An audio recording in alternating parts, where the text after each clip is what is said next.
The first thing Amara felt was the throbbing in her head, a heavy, pounding ache that made even opening her eyes a struggle. Her body felt weak, like every ounce of strength had been drained from her. Slowly, she blinked against the dim light filtering through sheer curtains, and when her vision cleared, panic gripped her chest. This was not her room. The walls were a muted shade of cream, lined with expensive paintings and golden accents. The air smelled faintly of cigar smoke and something else, old money. A massive chandelier hung from the ceiling, its crystals shimmering like frozen tears. Amara pushed herself up, heart pounding, her mind scrambling to make sense of where she was. Memories flashed, the garden, the car, the sudden darkness, and then nothing. Her breathing grew shallow. She swung her legs off the bed, trying to stand, but the room spun violently, forcing her to grip the bedpost for balance. That's when she heard it, the slow creak of a door opening. She turned sharply, fear jolting through her veins. An elderly man walked in, his posture straight, his steps deliberate, his grey hair neatly combed back, and his tailored suit looked like it cost more than she had seen in her entire life. His face was aged but sharp, with cold eyes that pinned her in place. And then he smiled, a smile that made her blood run cold. "Well, you're finally awake," he said, in a voice smooth as polished steel. Amara's throat tightened. Instinct told her there was nothing good in that smile, nothing safe about this man. "Who are you? Where am I?" she asked, her voice shaky but defiant. He chuckled, a low sound that crawled under her skin. "I am Mr. Daniels. And this," he gestured around the lavish room, "is your new home." Her heart stopped for a beat. "What do you mean, my new home? Why am I here?" He stepped closer, his presence filling the room like a shadow swallowing light. "Because, my dear, you belong to me." Amara froze. "What? You heard me. You were mine long before Randall stole you from me." His tone hardened, anger flashing briefly in his eyes before the smile returned. "Your uncle sold you to me first. He promised you to me, but then that greedy bastard took Randall's offer when he waved a bigger check." The words slammed into her like a physical blow. Her chest tightened, bile rising in her throat. "You're lying," she whispered, her voice breaking. "I don't lie about things I've bought," he said coldly, his lips curling into something darker than a smile. "And now, I'm here to claim what's mine." "You." Amara tears burned her eyes as fear clawed at her insides. "Please, please let me go," she begged, voice trembling. He tilted his head, studying her like a collector, admiring a rare possession. "No, my dear. We're going to be married, you and I. I've waited long enough." Amara's stomach churned with disgust. She shook her head violently, stepping back until her legs hit the edge of the bed. "No, I will never marry you." The old man's smile faltered for the first time, replaced by something much colder, dangerous. "You will. Because I always get what I want, and I want you."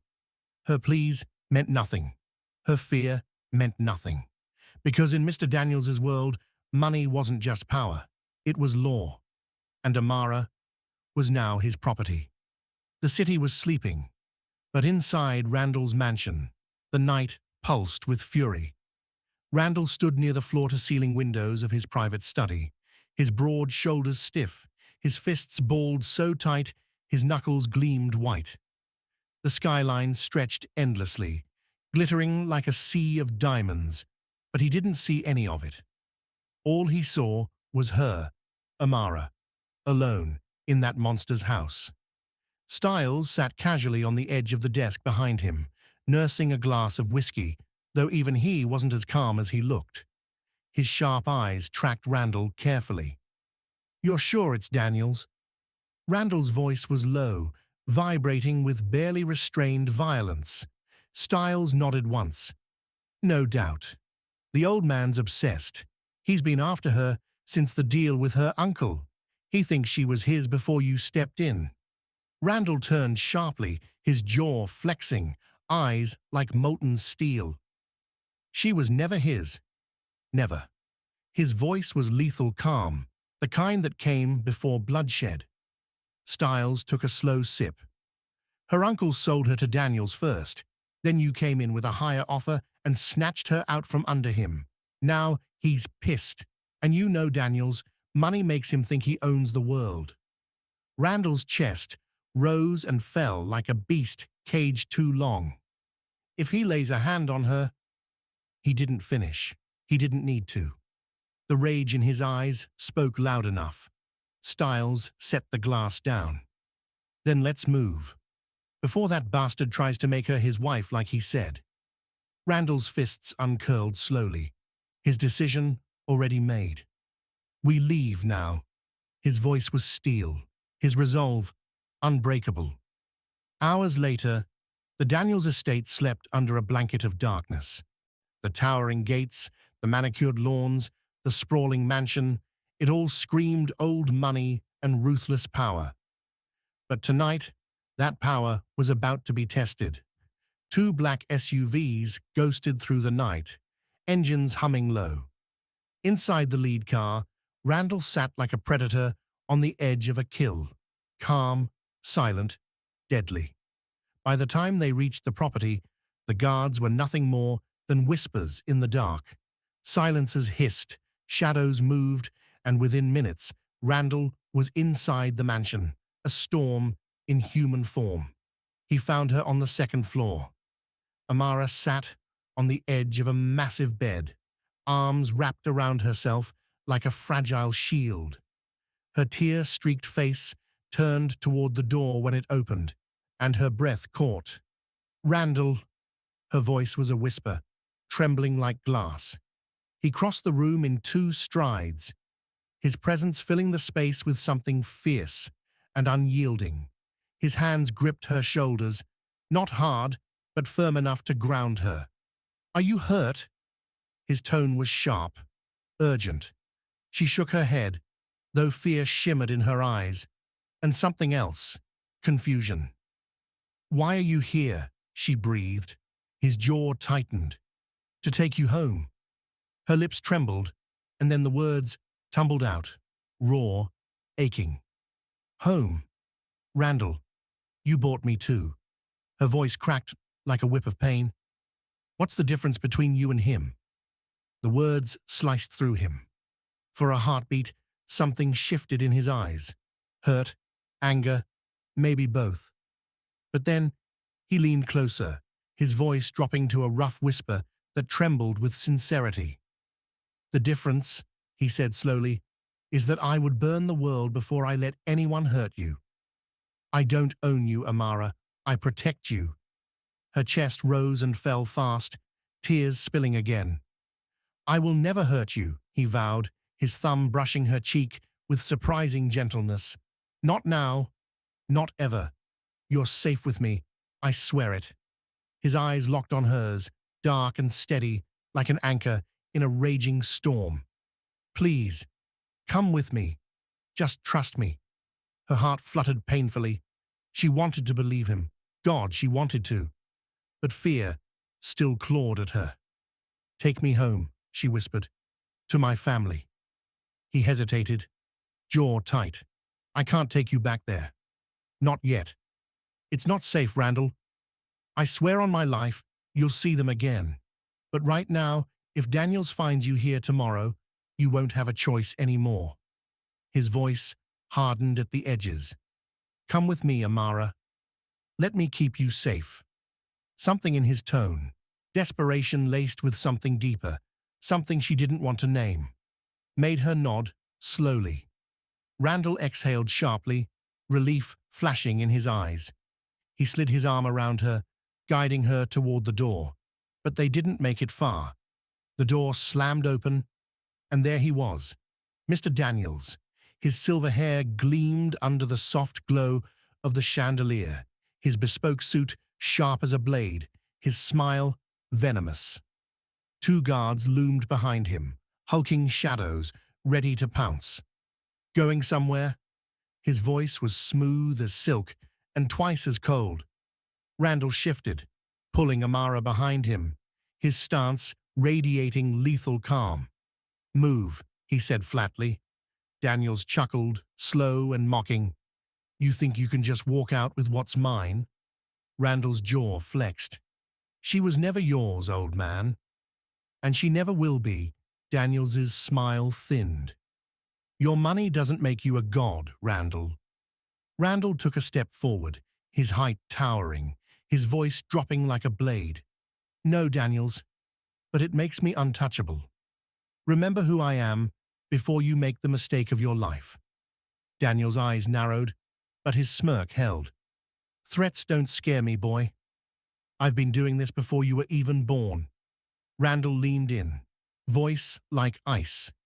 "If you so much as think about her again, I'll bury you so deep they'll need a map to hell to find you."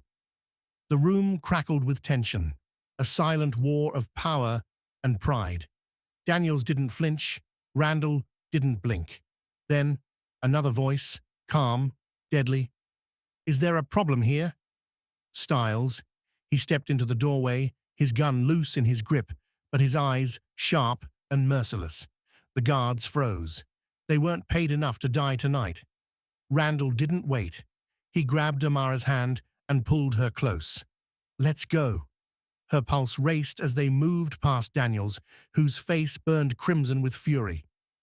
"This isn't over," Daniels spat, his voice echoing behind them. Randall didn't turn, didn't slow. His arm stayed firm around Amara, his promise ringing in his own head like a battle drum. "No one takes what's mine." And Daniels? Daniels had just made himself Randall's next problem. The ride back to Randall's mansion was silent, except for the storm raging in Amara's chest.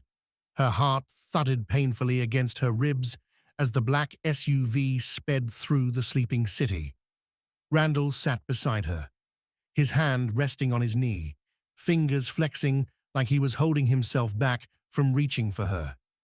Every few seconds, his eyes flicked to her, checking, reassuring. But he didn't speak, not yet. Amara stared out the window, the world blurring into streaks of light. She should feel relief. She wasn't in that terrible room anymore. Daniels wasn't hovering over her like a vulture. She should feel safe, but safety felt like a lie, because sitting next to her was the man who had bought her, just like Daniels. Her throat tightened. She hugged herself tighter, as if her arms could keep her heart from falling apart. Finally, the car slowed, gliding past the iron gates of Randall's estate. The mansion loomed ahead, majestic, intimidating, bathed in silver moonlight. The moment the car stopped, Randall was out, circling to open her door himself. "Come," he said softly, holding out his hand. She hesitated. Then, with a shaky breath, she placed her trembling fingers in his. His grip was warm, steady, like an anchor in the chaos. Inside, the house was silent, save for the soft hum of the chandelier lights. Randall led her to a room on the second floor, a spacious guest suite with pale walls and a massive bed draped in ivory linen. "You're safe here," he said, his voice firm but gentle. "No one will touch you." Amara stepped inside slowly, her eyes darting around like a trapped bird. "Safe," she echoed under her breath, her voice flat. Randall closed the door behind them and turned to face her. His chest rose and fell, his fists clenching once before he spoke. "I need you to understand something." Her eyes lifted to his, wary and confused. "I'm not Daniels," he said, his tone sharp with conviction. "I'm nothing like him." A bitter laugh slipped from her lips. "You paid for me, Randall. What's the difference?" For a second, his jaw worked as if swallowing the anger that threatened to break free. Then he stepped closer, his voice dropping to a raw whisper. "The difference," he said slowly, "is why I did it." Amara blinked, her throat dry. "Why then?" Randall took another step toward her, closing the distance until his presence wrapped around her like heat. His eyes locked on hers, burning with something fierce and unguarded. "The first time I saw you," he said, his voice low, "you were standing outside a cafe. Wearing that yellow dress, a faint smile tugged at his lips, a smile that wasn't cold or sharp, but soft and almost broken. You laughed at something on your phone." And Amara, I swear to God, the world stopped. Her breath hitched. I couldn't move, couldn't breathe. You didn't even see me. But I knew. I knew you had to be mine. His voice cracked, just barely. And that terrified me, because I've never felt that way before. Her lips parted, words dying on her tongue. "I tried to stay away," he continued, his tone rough, like he was confessing a sin. "But then I found out about your uncle, about what he's been doing to you, how he treated you like property." His jaw tightened, rage flashing in his eyes. "And when I heard he'd sold you to Daniels, I lost it. I didn't have time to approach you the normal way. I didn't have time to do this right. All I could think was, get her out, keep her safe, whatever it costs." Her heart hammered so hard it hurt. Randall's voice softened now, almost breaking. "That's why I paid. Not to own you, not to control you, but because I couldn't let him touch you." Silence stretched between them, heavy with unspoken words and pounding heartbeats. "I don't want your gratitude," he whispered, his eyes searching hers like a man starving for air. "I don't want your fear.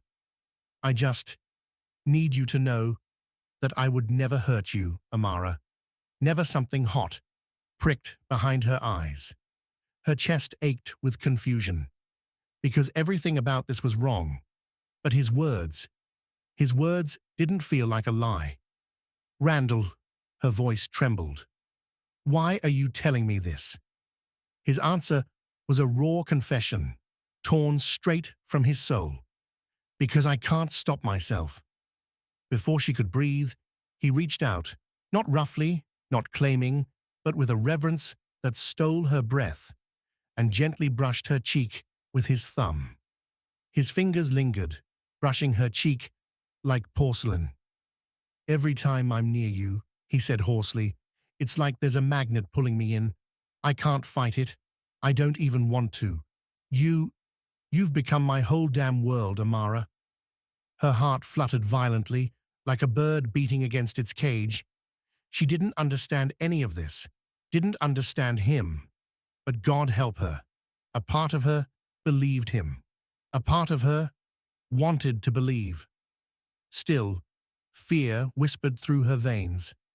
"This is too much," she whispered, stepping back slightly. He let her. He didn't chase. His hands dropped to his sides, but his eyes, those dark, unyielding eyes, never left hers. "I'll give you time," he said softly, "as much as you need. Just don't shut me out completely." Her breath hitched again, but she said nothing. Randall nodded slowly, as if anchoring himself. Then, in a voice as steady as steel, he added, "You're safe here. No one will touch you. Not Daniels, not anyone. I'll make sure of that." Something in the way he said it, quiet, certain, absolute, made her believe him, even if just a little. And that terrified her most of all, because deep down, her heart wasn't just listening, it was answering. Amara sat on the edge of the massive bed, her hands clasped tightly in her lap. The guest room was warm, elegant, luxurious, and suffocating. She couldn't stop thinking about everything Randall had said, the way his voice broke when he spoke about that first time he saw her, the way his eyes burned when he swore he would never hurt her. She wanted to believe him, God, she really did. But the truth was, a chain around her heart. He bought me. Just like Daniel's. Her stomach twisted at the memory of Daniel's rasping voice telling her she belonged to him. She shivered, wrapping her arms around herself. That nightmare still clung to her skin like smoke. A soft knock broke the silence. Amara? Randall's voice drifted through the door, gentle, careful, like he was approaching a wild creature that might bolt. She hesitated, biting her lip. What is it? The door opened slowly, and Randall stepped in. He'd changed out of his dark shirt into a long-sleeved black t-shirt, sleeves rolled up. It seemed like he'd just showered. The faint scent of clean soap, and something distinctly him, curled through the air, making her pulse stumble. I wanted to make sure you're okay, he said, his eyes searching her face. Can I sit? Amara nodded stiffly, and he lowered himself into the armchair across from her. For a long moment, neither spoke. Finally, she whispered, Why didn't you just tell me? Why didn't you talk to me before all this? Randall exhaled slowly, leaning forward with his elbows on his knees. Because I didn't trust myself. Her brows knit. What does that even mean? His eyes lifted to hers, dark and raw. It means the first time I saw you, Amara, I wanted you so badly it scared me. I didn't want to be that man, the one who takes without asking. So I stayed away. But when I heard Daniel's had you, his jaw clenched. I couldn't stay away any longer. Amara's heart thudded painfully. Every word he spoke sounded like the truth. But how could she be sure? How could she trust a man who literally paid for her freedom? You keep saying you wanted me, she murmured, her voice trembling. But what does that even mean to you? Another possession? Another prize for the billionaire who has everything? Randall's head snapped up, and for a moment his face was pure steel.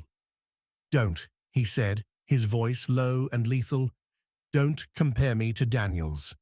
Her breath hitched. You're not a possession, he continued, his tone softening, though the fire in his eyes remained. You're the only thing in this world I can't put a price on. You're everything, Amara. And I've never said that to anyone. Her throat tightened, her heart pounding so hard it hurt. She wanted to look away, but his gaze held her like gravity. Randall, she whispered, almost pleading for him to stop, because the way he was looking at her, like she was the sun and he'd been living in darkness, was too much, too dangerous. He stood slowly, every movement controlled, deliberate. I'll give you space, he said, his voice calm now, almost tender. But I need you to understand something. He moved closer, until he was standing right in front of her, looking down at her with that same unbearable intensity. No one will hurt you again, he said quietly. Not Daniel's, not your uncle, not anyone. I will burn this entire world to the ground before I let that happen. A shiver ran through her, not from fear, but from the absolute certainty in his voice. He meant it, every word, and that terrified her in a whole different way. Her voice was barely a whisper. Why me? Randall crouched, so he was at eye level with her, his hands resting on his knees. His expression softened, his eyes tracing her face like he was memorizing every line. Because you're the only thing that feels real, he murmured. In a life full of deals and lies and empty faces, you're the only one who makes me feel like a man, not a machine. Her breath caught. Heat flushed her cheeks, her pulse racing so fast she felt dizzy. She couldn't hold his gaze anymore, so she looked down, only to find his hand reaching out, slow and careful, stopping just before hers. I won't touch you unless you want me to, he said softly. You have all the power here, Amara. Not me.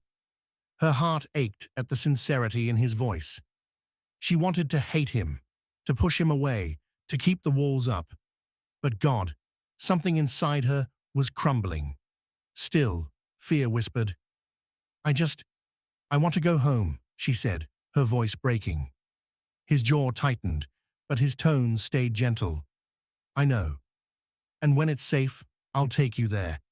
But until then, let me protect you. Please. The word please coming from Randall's lips sounded like something sacred, something he wasn't used to saying. Amara swallowed hard, blinking back the tears stinging her eyes. She didn't answer, not with words. She just nodded slightly, because right now, that was all she could give. Randall let out a breath, like he'd been holding it for hours. He straightened slowly, his gaze lingering on her for a long moment before he turned toward the door. I'll be in the next room if you need me, he said quietly. No locked doors. No guards inside. You're free to walk around, Amara. I won't cage you. And then he left, the door clicking softly behind him. Amara sat there, staring at the empty doorway, her heart a tangled mess of fear, confusion, and something she didn't dare name. Because for the first time since this nightmare began, she didn't feel entirely afraid. And that terrified her more than anything else. The mansion was silent, wrapped in velvet darkness. Amara lay on the massive bed, staring at the ceiling, her mind refusing to rest. Every time she closed her eyes, she saw Daniel's face, the hunger in his eyes, the coldness in his voice. She heard his words echoing, "You belong to me." But then Randall's voice would cut through like a blade. "You have all the power here, Amara, not me." She turned on her side, clutching the pillow to her chest. She didn't understand him. This man who had ripped her from one cage, only to offer her another, claiming it wasn't a cage at all. He said she was free, but how free could she really be when her heart skipped every time he looked at her? With a shaky sigh, she slipped out of bed. The soft carpet muffled her footsteps as she padded to the door. Maybe a glass of water would calm her nerves. The hallway stretched ahead, dimly lit by the glow of wall sconces. Everything about this place screamed wealth: marble floors, intricate art pieces, velvet drapes. But to her, it felt like another world entirely. She made her way downstairs, her bare feet cold against the polished steps. The kitchen was quiet, the massive chandelier casting a pool of light over the marble island. She filled a glass with water and took a sip, trying to steady her racing thoughts. That's when she heard it. A low sound, like someone exhaling sharply. She froze, her pulse spiking. Slowly, she turned toward the living room. Randall was there. He was sitting on the edge of the couch, shirtless, his head bowed, hands clasped between his knees. The dim light carved shadows across the hard lines of his body, broad shoulders, chiseled arms, every inch of him taut with restrained energy. Her breath caught. She should turn around. She should go back upstairs before he saw her. Couldn't sleep either. His voice broke the silence, low and rough, like gravel dragged across silk. Amara stiffened. I was just getting water." He lifted his head slowly, and his eyes met hers. Dark, unguarded, burning. "Come here," he said softly. Not a command, not an order, an invitation. She hesitated. Every nerve in her body screamed to run, and yet her feet moved forward like they had a mind of their own. When she reached the edge of the couch, she stopped, clutching the glass like a shield. "Why are you awake?" Randall gave a humorless smile. "You think I can sleep after what happened tonight?" He leaned back against the couch, his gaze never leaving hers. "Knowing Daniels had you, knowing what could have happened." His jaw flexed, rage simmering just beneath the surface. "It kills me, Amara." Her chest tightened. "You keep saying things like that. Like..." She trailed off, unable to find the words. Like I care? He finished for her, his tone soft but sharp enough to cut through the air. She swallowed hard. You don't even know me. Randall stood then, slow and deliberate, his height casting a long shadow over her. He stepped closer, his bare feet silent on the polished floor, until there was barely a breath between them. His voice was a whisper now, thick with something dangerous and intoxicating. You think I need time to know you? One look was enough to destroy me. Amara, her heart slammed against her ribs. He reached out, hesitant at first, giving her time to pull away. But when she didn't, his fingers brushed the side of her face. His touch was warm, almost reverent, like he was afraid she might vanish if he held too tight. You're everything I've been searching for, he murmured, his breath fanning across her skin. And I don't care if that sounds crazy. I'd burn down this world to keep you safe. Amara's knees went weak. She should stop this, should tell him to back away, to keep his distance. But her body betrayed her, leaning ever so slightly into his touch. Randall, her voice was a whisper, trembling, unsure. His thumb grazed her cheek, his eyes dark and intense. Tell me to stop, he said, his voice hoarse. If you want me to walk away, I will. She opened her mouth, but no words came, because she didn't want him to stop. Not entirely, and that terrified her more than anything. Randall's jaw tightened, like he was waging war with himself. Then, with a low curse, he stepped back, his hand brushing the back of his neck. I promised I wouldn't touch you unless you wanted me to, he said, his voice ragged. And I'm holding on to that promise, even if it's killing me. Amara stood frozen, her pulse still thrumming in her ears, her glass trembling in her hand. Randall took a deep breath, forcing control back into his voice. Go back to bed, he said softly. You need rest. She nodded slowly, her throat too tight for words. As she turned to leave, his voice stopped her at the stairs. Amara. She looked back, and his eyes locked on hers, blazing with something fierce and unspoken. No matter what happens, he said quietly, you're safe with me. Always her breath hitched, and before she could respond, she fled up the stairs, because if she stayed a second longer, she wasn't sure what she might do. Behind her, Randall stood in the shadows, fists clenched, chest heaving. Fighting a battle he wasn't sure he could win much longer, because every time she looked at him like that, wide-eyed, trembling, but not pulling away, he knew it was only a matter of time before he broke every rule he'd set for himself. The sun poured through the tall windows, spilling golden light across the breakfast table. Crystal glasses sparkled. Fresh fruit, croissants, and steaming coffee filled the space with a warm, inviting aroma. Amara walked in slowly, dressed in one of the soft silk robes Randall had sent to her room that morning. It felt strange, luxurious, and light against her skin, so unlike anything she had ever worn before. She'd argued with herself for nearly 10 minutes before finally putting it on. Randall was already there, seated at the head of the table, reading something on his phone. He wore a crisp black shirt, with the top two buttons undone, revealing the edge of his collarbone. The sight made her heart skip, in a way that irritated her.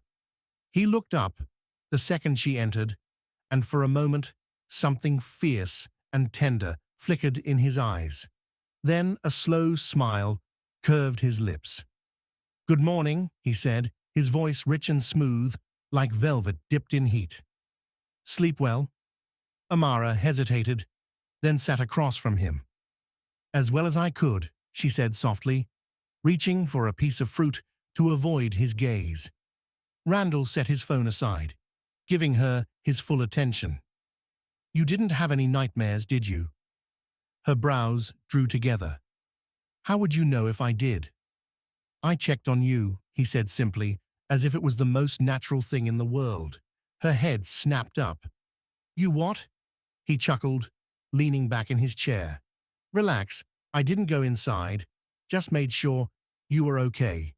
Her cheeks warmed, and she hated the way his smile seemed to read every thought racing through her head. "You don't have to keep watching me like that," she muttered, stabbing a piece of melon with her fork. "I'm not going to run away." Randall leaned forward, resting his elbows on the table, his gaze locking on hers with a teasing glint. "That's the problem, Amara. I don't want you to run at all." Her breath hitched. He said it so casually, like it was a joke, but there was nothing joking in the way his eyes burned. She looked away quickly, focusing on her plate. "You really need to stop saying things like that." "Why?"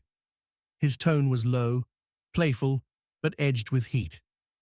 "Because it makes you feel something." Her pulse stuttered. She opened her mouth, ready to snap back, but nothing came out. Randall's slow grin told her he'd noticed. "Eat," he said finally, leaning back again. "You need your strength." She frowned. "Why?" "Do you plan on making me run laps around the mansion?" He laughed, a deep sound that sent a shiver down her spine. "Not exactly what I had in mind." "Randall," she warned, but it came out weaker than she intended. He smirked, clearly enjoying himself. Then his tone softened, sincerity slipping through the teasing edge. "I just want to see you smile again, Amara. Like you did that day in the garden." Her heart squeezed painfully at the tenderness in his voice. She lowered her gaze to her plate, fighting the warmth blooming in her chest. "Why do you care so much?" she asked quietly. Randall's voice was gentle now, almost a whisper. "Because when you smile, it feels like the whole damn world makes sense." Silence stretched between them, heavy with unspoken words. Her throat tightened, and she blinked rapidly, trying to steady herself. "Randall," she began, her voice trembling. "I don't know what to do with all this. It's too much." "I'm not asking you to do anything," he said softly. "Just let me protect you. Let me be here." She looked up, and their eyes met, his dark and fierce, hers wide and uncertain. Something electric passed between them, something that pulled her in like a tide. For a moment she forgot everything. Daniels, her uncle, the fear that had haunted her for days. All she could feel was the warmth of his gaze, the steady strength of him, the quiet promise in his voice. And that scared her most of all. Before she could speak, the sound of heavy footsteps echoed from the hallway. Both of them turned as the double doors opened. A tall man in a tailored black suit strode in, his expression calm, but his presence commanding. His skin was a rich, deep bronze, his hair cut close, his jaw sharp. There was something regal about the way he carried himself, something that didn't belong to ordinary men. Randall's entire body went still, his expression shuddering like a door slamming shut. The man stopped at the threshold, his piercing eyes flicking from Randall to Amara and lingering on her just long enough to make her shift uncomfortably before returning to Randall. Then he spoke, his voice deep and resonant. "Your Majesty," he said. Amara blinked, her fork slipping from her fingers with a soft clink against the plate. "Your—" "What?" the man continued, his tone formal but urgent. "You need to come back home. The throne cannot remain empty any longer." Randall didn't move, didn't breathe. The man's eyes hardened. "Your bride is waiting."